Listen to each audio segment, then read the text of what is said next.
ঠিক 2 সপ্তাহ আগে আমি জোম্যাটো নিয়ে একটি ভিডিও পোস্ট করেছিলাম। তখন জোম্যাটোর প্রাইস চলছিল 218 থেকে 219 টাকা। তোমাদেরকে ভিডিওতে কি বলেছিলাম একটু দেখে নাও। জোম্যাটোর মধ্যে কিন্তু দেখতে পাচ্ছ এখানে একটা কিন্তু সাপোর্ট নিয়ে পরে আবার ওপর দিকে একটা র্যালি দেওয়ার জন্য রেডি হচ্ছে। তা তোমরা শর্ট টার্ম মানে 2 থেকে 3 মাসের ভিউতে তোমরা জোম্যাটো বাই করতে পারো।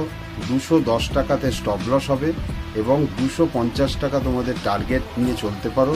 জোম্যাটোর মধ্যে কিন্তু ভালো মুভমেন্ট আসতে চলেছে। 2 সপ্তাহের মধ্যে আমার টার্গেট কিন্তু অ্যাচিভ হয়েছে এবং অ্যাচিভ হওয়ার পরেও আজকে জোম্যাটো প্রায় হাই করেছে 275 প্লাস। তো সঠিক অ্যানালিসিস এবং সঠিক সময়ে সঠিক স্টককে যদি আমরা পোর্টফোলিওতে অ্যাড করতে পারি তাহলে আমাদের পোর্টফোলিও এইভাবেই দিন দিন বেড়ে চলতে পারে। আমার অ্যানালিসিস যদি তোমাদের ভালো লাগে তাহলে চ্যানেলটাকে একটু সাবস্ক্রাইব করো।